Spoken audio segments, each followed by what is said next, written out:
चूड यांनी पहिल्यांदा एक निर्णय दिला आणि निवडणूक आयोगाची स्थापना करत असताना, निवडणूक आयुक्त निवडत असताना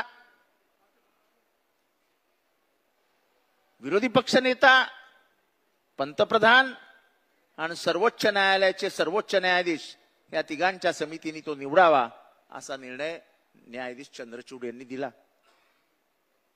आपण सगळ्यांनी हा ऐका आता. हा निर्णय आपल्या विरोधात आहे.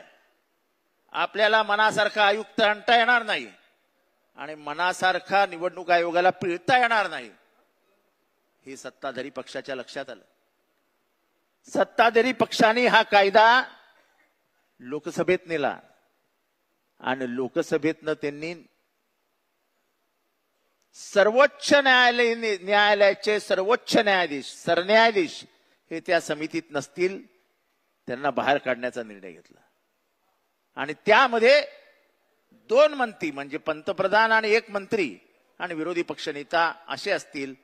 तेव्हा विरोधी पक्षनेताच नव्हता या देशाला. त्यामुळे संपूर्ण अधिकार हे मी सत्ताधारी पक्ष म्हणणार नाही पण बीजेपीच्या हातात गेल्या आणि पहिल्यांदा राजीव नावाचा निवडणूक आयुक्त आला. महाराष्ट्राच्या राजकारणाचं वाटोळं जर कोणी केलं असेल तर आपल्यातल्या फुटीर लोकांनी केलंच, पण याला सर्वात मोठा आशीर्वाद होता तो हे निवडणूक आयुक्त राजीव यांचा. मी दर केस अटेंड केली आहे. निवडणूक आयोगाच्या प्रत्येक हिअरिंगला मी गेलोय. शेड्यूल 10 भारतातला पक्षांतर विरोधी कायदा इतका मजबूत आहे की त्याच्यातनं कोणालाही बाहेर जाता येत नाही. किंबहुना पक्षातनं फुटल्यानंतर तुम्हाला स्वतंत्र अस्तित्व ठेवताच येत नाही असा कायदा, म्हणजे कुठलाही अनाड्याने तो कायदा वाचला तरी तो कायदा स्पष्ट आहे. पण निवडणूक आयोगाने ज्या पद्धतीने निकाल दिला तो निकाल ऐकल्यानंतर आम्हाला धक्काच बसला. आमच्यातनं फुटून गेलेल्यांचं स्वातंत्र्य अस्तित्व मान्य करून ज्या बाळाला माझ्या आईने जन्म दिला ते बाळ दुसऱ्याच्या मांडीवर देण्याचं काम निवडणूक आयोगाने केलं. मग ते शिवसेनेचं असो नाही तर राष्ट्रवादी काँग्रेसचं असो, अरे आमचं बाळ ना. अरे ज्या बाळाची पैदास शरद पवार साहेबांनी केली, ज्या बाळाची पैदास कैलासवासी बाळासाहेब ठाकरेंनी केली, ते बाळ काढून तुम्ही दुसऱ्याच्या मांडीवर देता. आणि याला कारणीभूत फक्त आणि फक्त राजीव होता. नंतर खटला सर्वोच्च न्यायालयात गेला. सर्वोच्च न्यायालयावर टीका टिप्पणी करू नये असं म्हणतात, पण तो माझा अधिकार आहे. स्वतंत्र नागरिक म्हणून स्वातंत्र्य, मला दिलेलं स्वातंत्र्य, व्यक्त होण्याच्या स्वातंत्र्यातनं मी हे व्यक्त करतो की सर्वोच्च न्यायालयाने जे गतीने हा तिढा सोडवायला पाहिजे होता तो तिढा सोडवला नाही. परत एकदा मी रिपीट करतो, justice delayed is justice denied. ज्या लोकांनी पक्षांतर केलं होतं त्यांची आमदारकी रद्द व्हायला हवी होती, ती नव्हता. निवडणुका लागल्या, निवडणुकीच्या माध्यमातून ते परत निवडून आले आणि आज ते सत्तेत आहेत. सत्ता नाही याचं दुःख नाही, पण लोकशाहीचा पराभव होतोय आणि हळूहळू या देशातली राज्यघटना ही विस्कळीत होऊन विसर्जित केल्यासारखी होते. आणि या राज्यघटनेशी खेळ हा आजचा नाहीये. याला एक इतिहास आहे. यांना ही राज्यघटनाच मान्य नव्हती, यांना हा तिरंगाच मान्य नव्हता. ज्या दिवशी स्वातंत्र्य मिळालं त्याच्या 1 दिवस अगोदर ऑर्गनायझर या त्यांच्या पाक्षिकातनं, त्यांचं मुखपुत्र आहे RSSचं, त्यांनी लिहिलं की 3 अंकाचा हा तिरंगा हा आमच्या हातात शोभणारच नाही, हा अशुभ आहे, हा हातात असताच कामा नये आणि आमचा झेंडा आम्ही याला मानतच नाही. हे कधीचं वाक्य यांचं? 1946. संविधान 1950 साली आलं. त्यांनी सांगितलं आम्हाला हे संविधानच मान्य नाही, आमचं संविधान हे मनुस्मृती आहे. आणि जे वारे साहेब बोलले तेच खरं. स्त्रियांना स्वातंत्र्य द्यायचं नाही, इथल्या मागासवर्गीयांना स्वातंत्र्य द्यायचं नाही, इथल्या मागासवर्गीयांना अधिकार द्यायचा नाही, इथल्या मूळभर लोकांच्या हातातच इथली राजकीय आणि सामाजिक सत्ता ठेवायची, हा मूलभूत हेतूच त्याच्या मागे होता. आणि म्हणून त्यांना हे संविधान मान्य नव्हतं.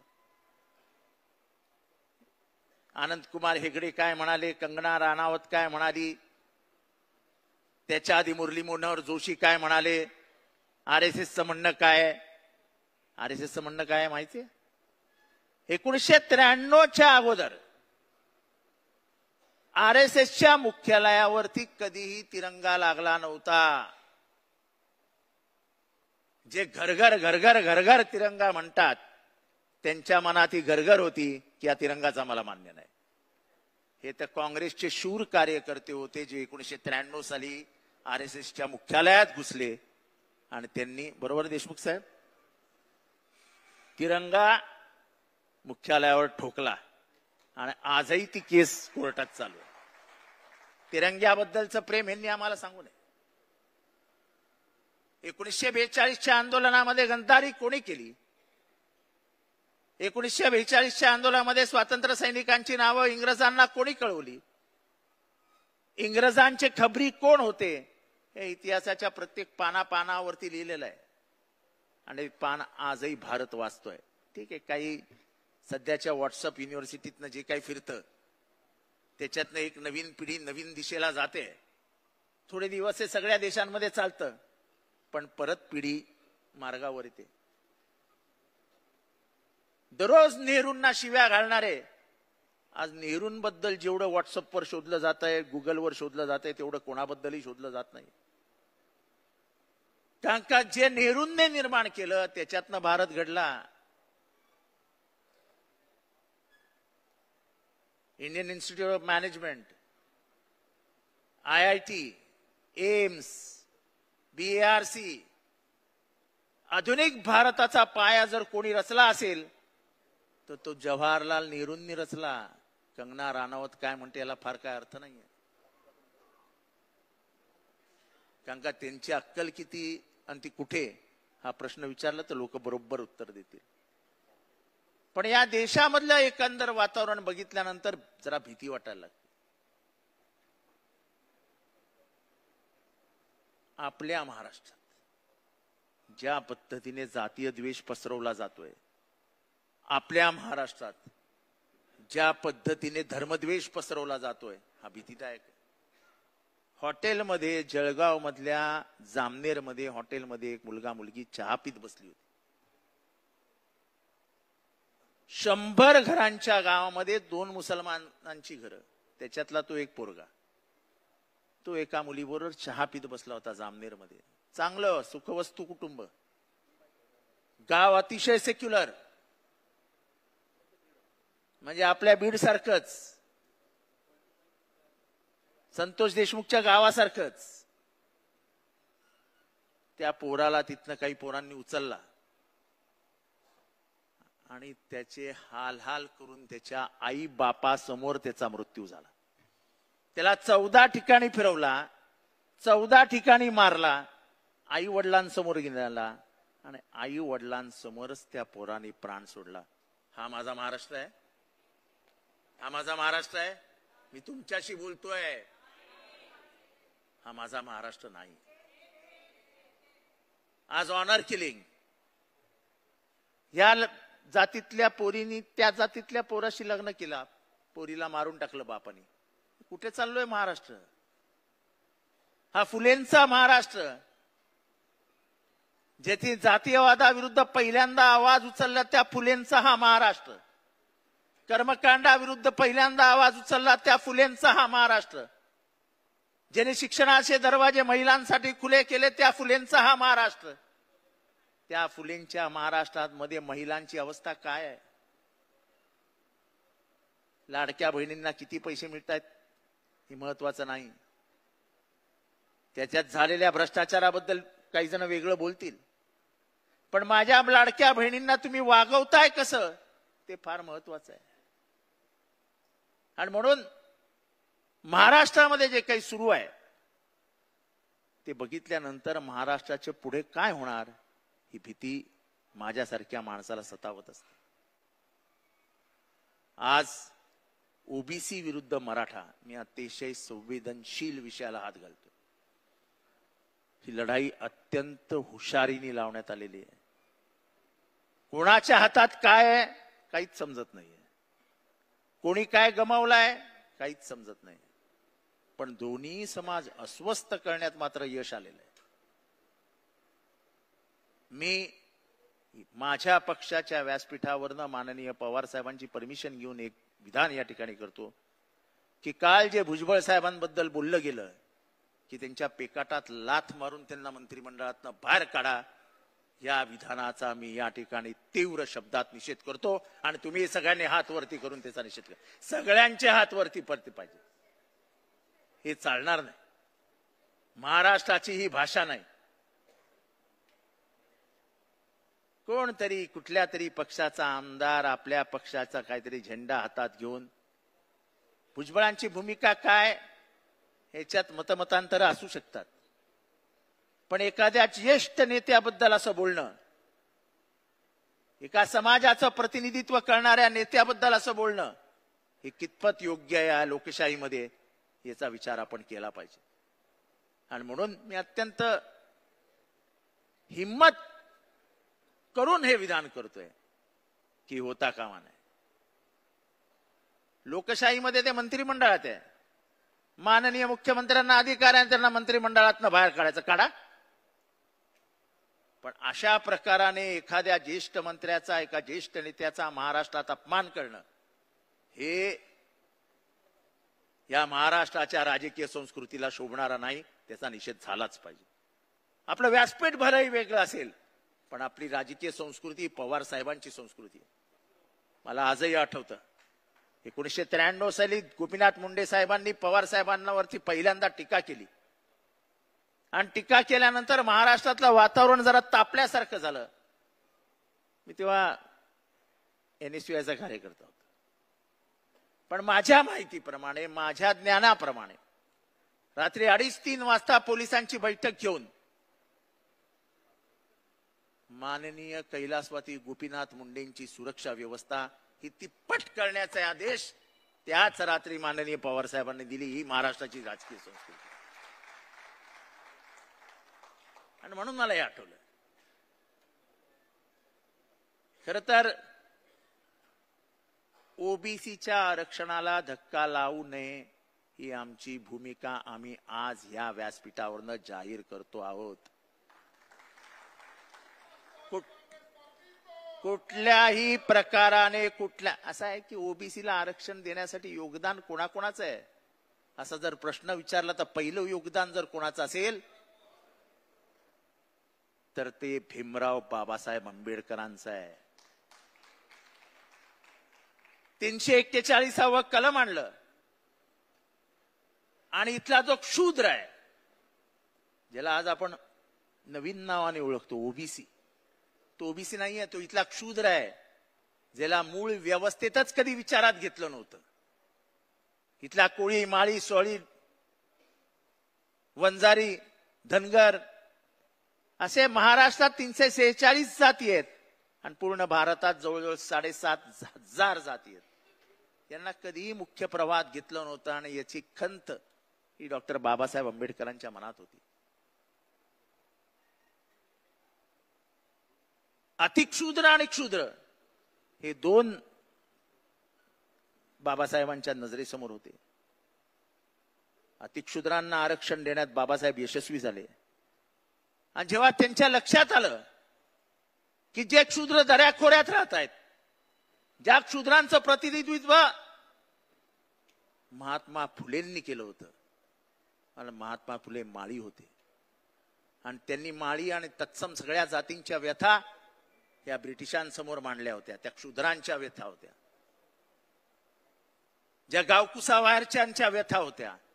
त्यांचा आदर्श ठेवत मी संविधान बनवलंय असं कोण म्हणाले होते? असं भीमराव बाबासाहेब आंबेडकर म्हणाले. बाबासाहेबांच्या जेव्हा लक्षात आलं की शूद्रांना आरक्षण मिळत नाही, जेव्हा जी 5 कारणं त्यांनी राजीनामा देताना दिली होती त्याच्यातलं एक कारण की शूद्रांना आरक्षण जर देऊ शकत नाही तर मला मंत्रिमंडळात सामाजिक न्याय मंत्री म्हणून राहण्याचा अधिकार नाही, आणि म्हणून त्यांनी राजीनामा दिला. नंतर कालेलकर आयोगाला, हा आयोगाला, तो आयोगाला, आणि शेवटी बीपी मंडल आयोगाला. कर्पूरी ठाकूर यांनी बिहारमध्ये 26% आरक्षण ओबीसीला दिलं, म्हणजे क्षुद्रांना दिलं. कर्पूरी ठाकूर हे जातीने न्हावी होते. जाऊन इतिहासाची पुस्तकं वाचा. ज्या बिहारमध्ये पहिल्यांदा आरक्षण आलं त्या कर्पूरी ठाकूर यांना नंतरच्या काळात फक्त आई बहिणींवरनं शिव्या ऐकायतच बिहारमध्ये दिवस गेले. पण कर्पूरी ठाकूरांचं उदाहरण घेऊन तेव्हा त्या जनता पक्षाने मंडळ आयोग आणला आणि मंडळ आयोगाचा स्वीकार हा विश्वनाथ प्रताप सिंग यांनी केला. त्या विश्वनाथ प्रताप सिंग यांचं मंत्रिमंडळ पाडण्यात सर्वात मोठा वाटा होता तो माननीय लालकृष्ण अडवाणी, मुरली मनोहर जोशी आणि अटल बिहारी वाजपेयी आणि भारतीय जनता पार्टीचा.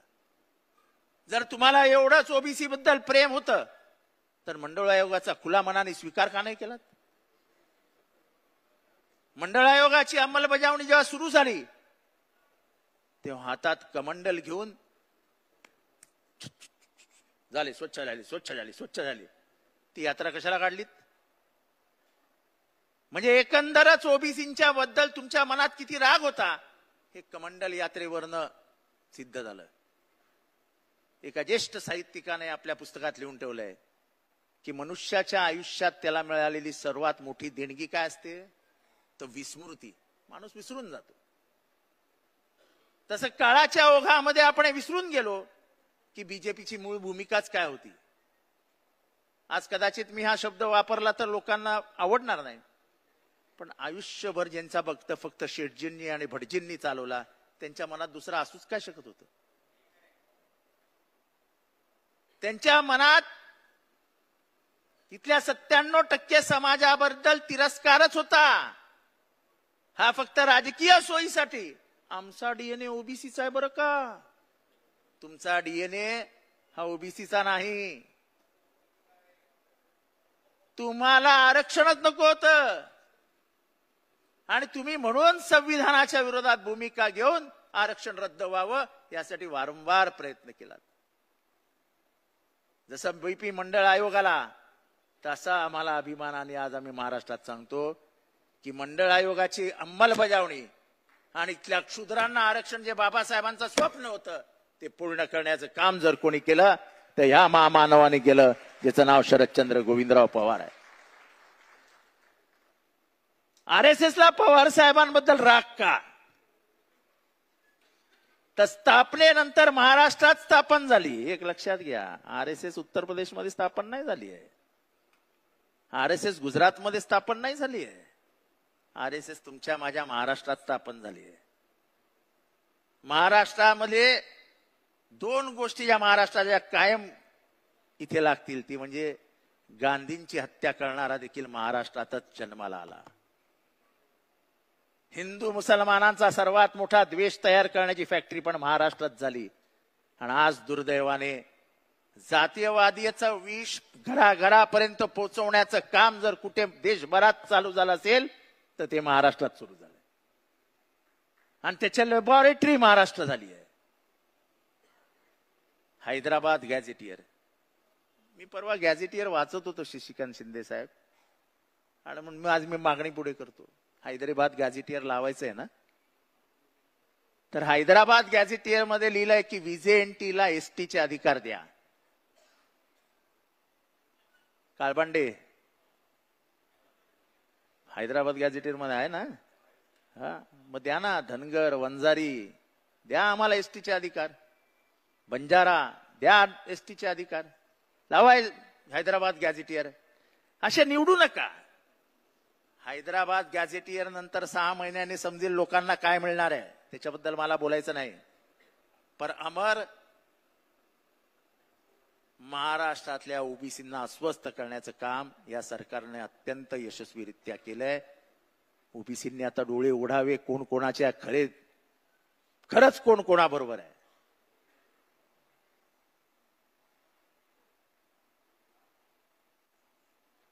जर भुजबळ ओबीसीचे नेते आहेत आणि भुजबळांचा एवढा अपमान होत असेल आणि या मंत्रिमंडळातला एकही मंत्री अगदी त्यांचे नेते देखील शांत असतील तो ओबीसींबद्दल त्यांना किती प्रेम आहे त्याच्यातनं दिसतंय.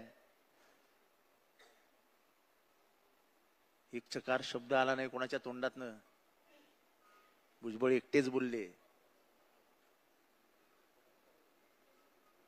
पण एकंदरीतच मराठा विरुद्ध ओबीसी हा संघर्ष पेटवण्यात या सरकारला यश आलेलं आहे.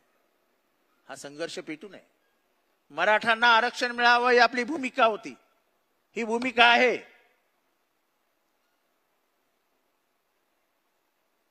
कारण का तर इथला सत्ताधारी समाज असलेला मराठा काळाच्या ओघात शिक्षणामध्ये मागे पडला. भावभावकीच्या नादामध्ये जमिनीचे तुकडे झाले. जमिनी वाटल्या गेल्या. जो एकेकाळी अशोक पवार जमीनदार असलेला मराठा अल्पभूधारक झाला. शेतीचं वाटवळं झालं. आणि जसं वारे साहेबांनी सांगितलं की आरक्षण ही अफर्मेटिव्ह ऍक्शन आहे.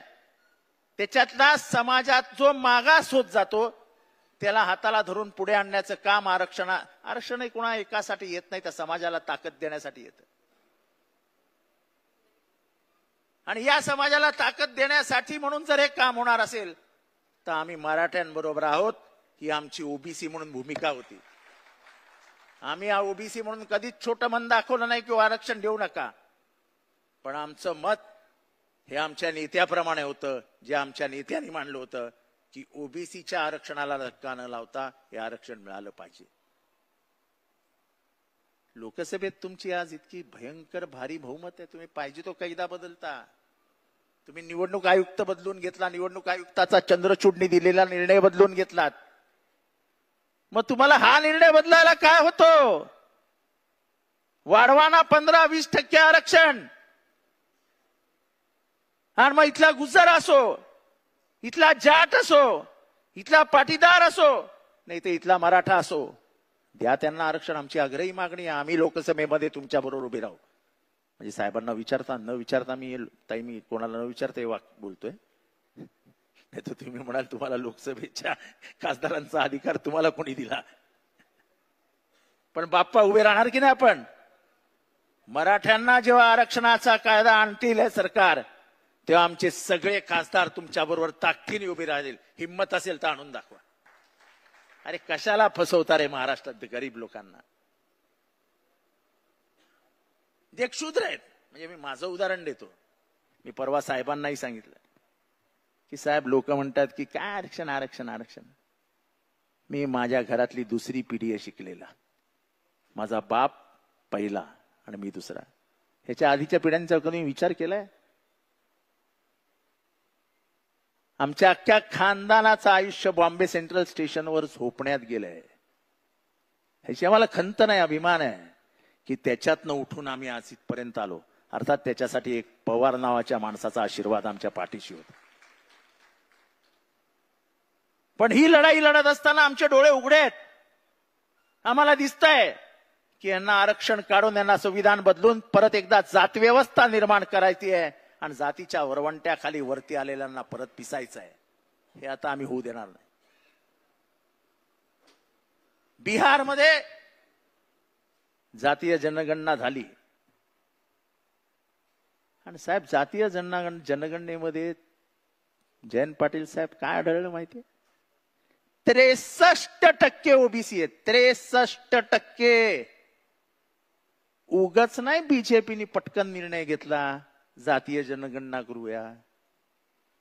कारण का समोर बिहारच्या निवडणुका आहेत.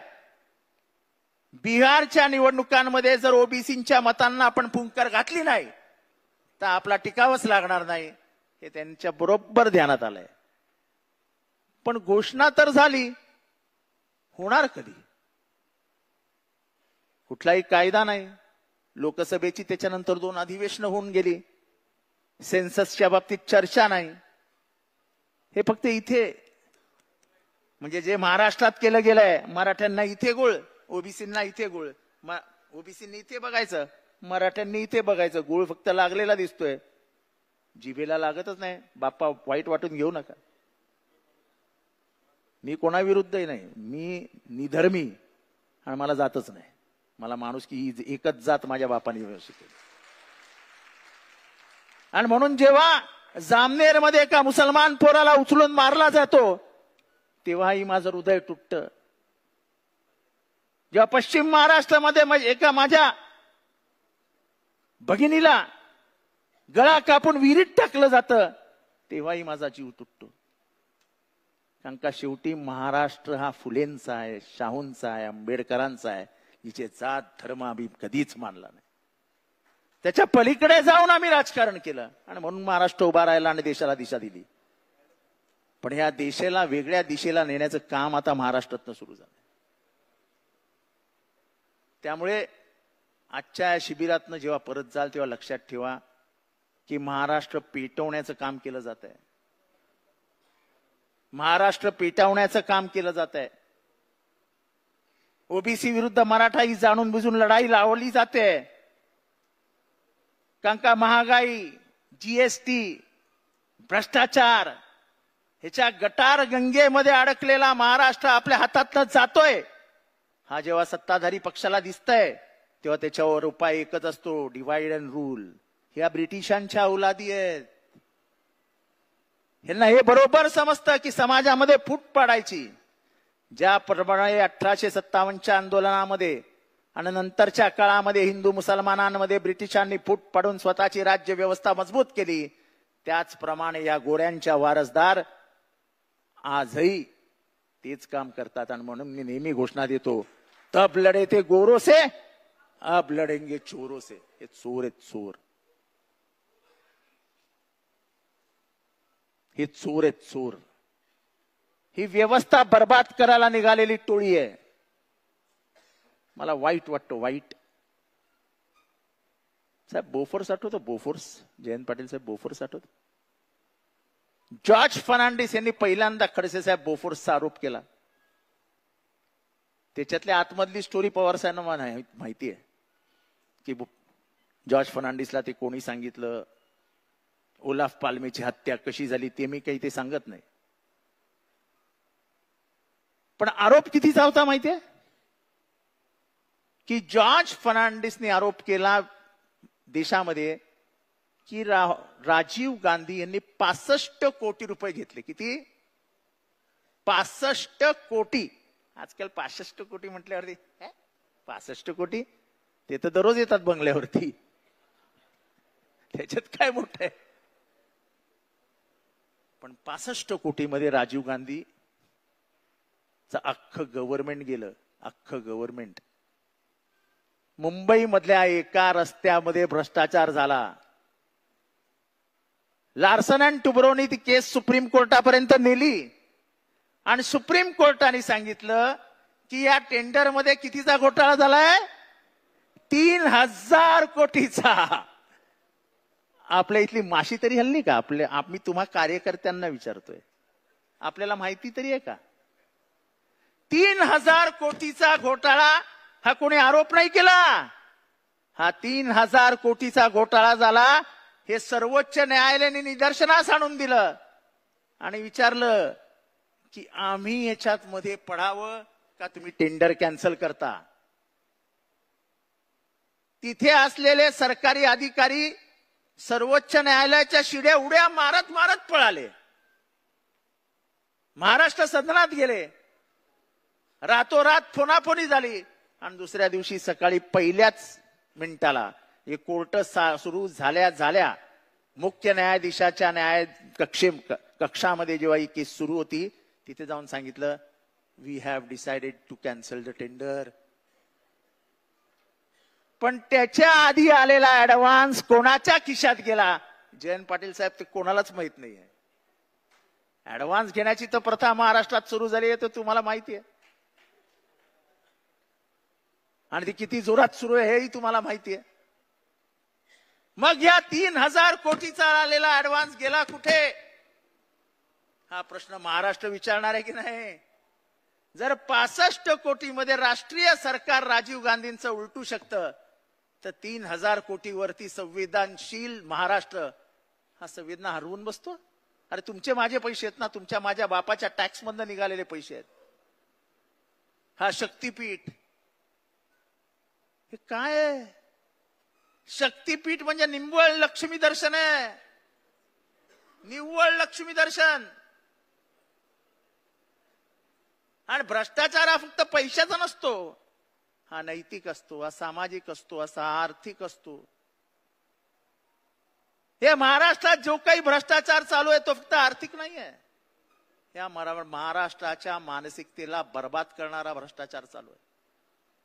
आणि त्यामुळे संविधान असो, तुमच्या महाराष्ट्राचे संस्कार आणि संस्कृती असो, या सगळ्याला बर्बाद करण्याचं काम या ठिकाणी सुरू आहे. मी मध्यंतरी मनुवाद आणि सनातन या विषयावर बोललो. काही लोकांना ते खटकतं, पण जेव्हा मी बोलतो तेव्हा त्याला मी इतिहासाचा स्पर्श केलेला असतो. माझा प्रश्न आहे काय हो, ज्ञानेश्वरांच्या आई वडिलांना कोणी आत्महत्या करायला लावली हो? त्यांची नावं काय होतं? ते कोण येतो? ते कोण आहेत? ते मनूचे वारसदार नाहीत? तुकारामाच्या गाथा बुडवायला लावल्या ज्या अंबाजी भटाने तुकारामाचा छळ केला, ती मनूची औलाद नव्हती?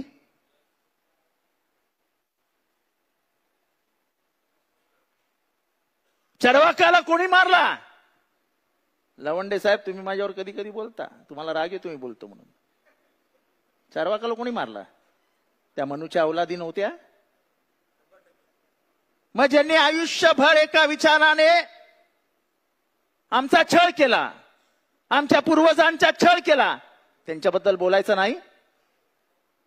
अरे हा आता आमचे शिवाजी महाराज, आता शिवबा म्हटलं तरी लोकांना लाग येतो. अरे हा शिवबा बोलला?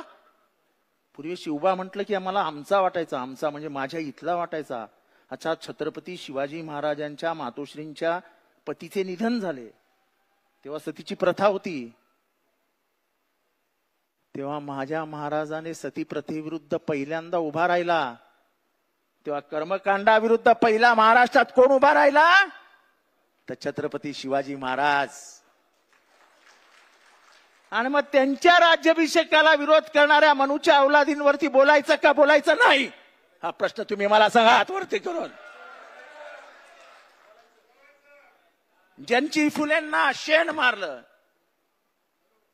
ज्यांनी फुलेंना दगडगोटे मारले, ज्यांनी फुलेंच्या खुनाची सुपारी दिली, ज्यांनी फुलेंच्या पत्नीच्या तोंडाला शेण फासलं, त्यांच्या विरुद्ध बोलायचं का बोलायचं नाही लवंडे साहेब? ज्यांनी शाहू महाराजांनी या समाजाची व्यवस्था बदलण्याचा निर्णय घेतला, खऱ्या अर्थाने जगभराला डॉक्टर बाबासाहेब आंबेडकरांची ओळख माणगावच्या संमेलनात करून दिली, आणि मागासवर्गीयांच्या संमेलनामध्ये बोट दाखवत सांगितलं तुम्हाला तुमचा नेता मिळाला, आणि समोर बाबासाहेब उभे होते. 1920 या बाबासाहेबांच्या सगळ्या शिक्षणाचा खर्च हा शाहू महाराज आणि गायकवाड साहेबांनी केला. ज्या शाहू महाराजांनी इथली समान व्यवस्था, समता आणि समानता आणली, त्या शाहू महाराजांचा खून करण्याचा ज्यांनी प्रयत्न केला, त्यांच्या विरुद्ध बोलायचं का बोलायचं नाही? अरे तुम्ही माझ्या बाबाला, माझ्या भीमाला वर्गात बसू दिलं नाही रे. तुम्ही माझ्या बाबाला आणि भीमाला वर्गात बसू दिलं नाही. वर्गात किती जणांना माहिती आहे की बाबासाहेबांनी आपलं शिक्षण दरवाजाच्या बाहेर बसून घेतलंय, बाहेर. अरे बुद्धीवरती तुमचा पगडा होता म्हणताना त्याच बाबासाहेबांनी एका लेखणीतनं स्वतःच्या हाताने, टायपिंग नाहीये बरं का आमचं संविधान, आमचं संविधान हे हाताने लिहिलं गेलंय, हाताने. आणि ते एकाच माणसाने लिहिलंय. कोण जर म्हणत असेल ना की 7 जण होते समितीमध्ये, तर 3ऱ्या महिन्यात 6 जण निघून गेले होते आणि एकटेच बाबासाहेब राहिले होते. त्या एकट्या बाबासाहेबांनी हाताने संविधान लिहिलं. त्या बाबासाहेबाला वर्गात बसू दिलं नव्हतं तुम्ही, त्या बाबासाहेबांनी तुम्हाला संविधान दिलं. आणि ते संविधान देत असताना स्त्री पुरुष हा भेदच मिटवून टाकला. आज या स्त्रिया मुक्तपणाने दिसतायत. भले शिक्षणाचं श्रेय हे फुलेंना जातं, पण फुलेंचा आदर्श देत सगळ्याकडचा अधिकार, समान अधिकार देण्याचं काम या महिलांना, मागासवर्गीयांना जर कोणी केलं तर ते माझ्या भीमाने केलं. आणि म्हणून तर आम्हाला भीमाचा अभिमान आहे की तुम्ही ज्याला तुमचं संविधान मानता, ती त्या दूरदृष्टीच्या माणसाने 1927 साली महाडला आगच लावून टाकली त्या मनुस्मृतीला स्वतःच्या हाताने, की हेच कारण आहे या देशाचं वाटोळ करणारं. आणि आमचं हे म्हणणं आहे की या देशात जर वाटोळ जर कोणी केलं असेल तर मनुवादाने, मनुस्मृतीने आणि मनूचं समर्थन करणाऱ्या आजच्या पिढीने. आजही मनूचे वारसदार दिल्लीतही बसलेत आणि गल्लीतही बसलेत आणि तेच या देशाचं वाटोळ करतायत, तेच ओबीसीमध्ये भांडणं लावतायत, तेच मराठ्यांमध्ये मासवून लावतायत. आणि म्हणून जेव्हा आपण म्हणतो की हे राज्य फुलेंचं आहे, हे राज्य शाहूंचं आहे, हे राज्य आंबेडकरांचं आहे, हे राज्य शिवबाचं आहे. छत्रपती शिवाजी, त्या संभाजी महाराजांवरून संभाजी ब्रिगेडचे आमचे मित्र प्रवीण गायकवाड यांच्यावर हल्ला झाला. का तर म्हणे संभाजी, अरे मी माझ्या आईला आई का म्हणतो, मी ज्ञानेश्वरांना माऊली का म्हणतो,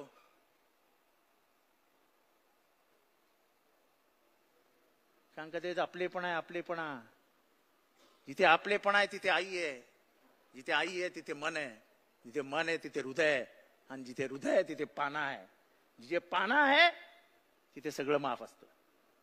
आणि म्हणून हा जो काही महाराष्ट्रात एक नवीन राजकीय म्हणजे इतिहास पुसण्याचं काम सुरू झालंय, तो इतिहास तर पुसू देणारच नाही, इतिहासाचं पुनर्लेखन देखील होऊ देणार नाही.